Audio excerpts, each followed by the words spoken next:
it's been a jam-packed political weekend. President Trump gave conservatives their marching orders at CPAC here in Washington. While in Atlanta, Democrats worked on rebuilding unity, electing former Labor Secretary Tom Perez as the new DNC chairman.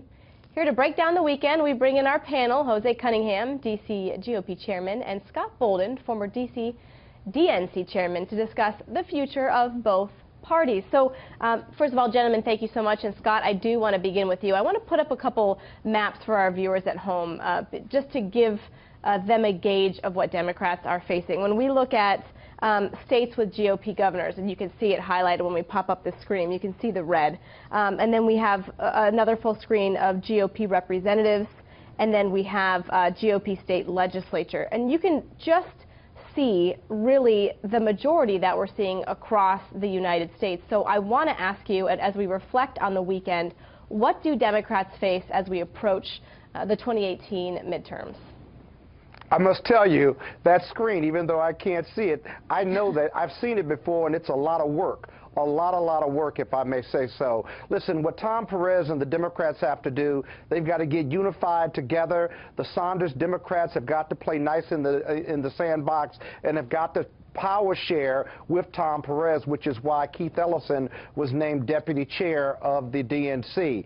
Secondly, they've got to get on the ground and energize their base and go after those Trump voters who are Democratic voters who have grown tired of the Democrats and believe that the economy has left them behind. If they do those things on that map, 14 of 35 governorships are up in 2018. Those 14 open seats are what the Democrats have to target. After that, in 2020, they've got to go after the Senate and the House, any open seats there, but they've got to have a progressive economic message that talks to white working class former Dems as opposed to at them. Okay. Because when the Dems talk to that white working class, they don't believe in that message. Okay, and when we pop up that governor's race screen, and people may ask at home, why are we talking about governor's races and gubernatorial races? They are very important because governors impact, huge decisions. We're talking about districting. And so when we talk about governor's races, they are incredibly important. And Jose, I want to bring you in here because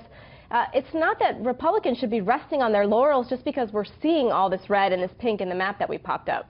Well, and you're absolutely right. The Democrats really are in their weakest position in about 100 years. And the map shows one tail, not only of the governorships, but also of the House and the Senate, and the opportunities that we have coming up as soon as 2018. But I think all you need to know about the Democratic Party today is the fact that they elected Tom Perez as the chairman yesterday.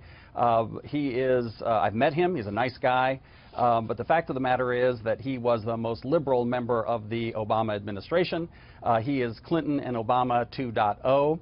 I must say that as a Mexican-American and as someone born in Mexico, I'm always thrilled when there is a Hispanic who is elected to a leadership position here in the American body politic. But he is absolutely no match to my friend and our new RNC chairman boss, Chairwoman Ronna McDaniel, who we elected unanimously the day before the inaugural, and who's off to a great start, particularly on the fundraising side, where we've had the best post-election month ever. Okay, I'm glad you brought up fundraising, because, Scott, I want to bring you in. I want you to respond to two things, some of the points that Jose made about Perez, but also the fact that Democrats made a move yesterday where they said that they would be allowing corporate donations now. If you remember, that was something that President Obama was vehemently against. I want you to respond to both of those things. Well, I'm not surprised at that. The party has a lot of work to do, and it needs to start accepting contributions from anyone to raise money to fund the groundwork that they have to do. The Republicans accept corporate money and donations from lobbyists. Yeah, but the Republicans that's what they're against, isn't it? I mean, that's what their platforms are against, those big donors. Well, Barack Obama was against those big donors and the lobbyists. The DNC is rebuilding, if you will, and while they have not opened the door to have lobbyist donations at every level, they've opened the door significantly or less in a less limited manner simply because it makes sense when they're up against a Republican Party that doesn't have those same limitations. All right, but the one thing that the Republicans have is Donald Trump, and he's going to be the best asset for the Democrats at the ground, state, and national level. All right. Unfortunately, we have to go. Scott, Jose, thank you so much for joining us. I'm sure you wanted to respond to that, Jose, but we have to wrap it up. Thank you, gentlemen. Thank you.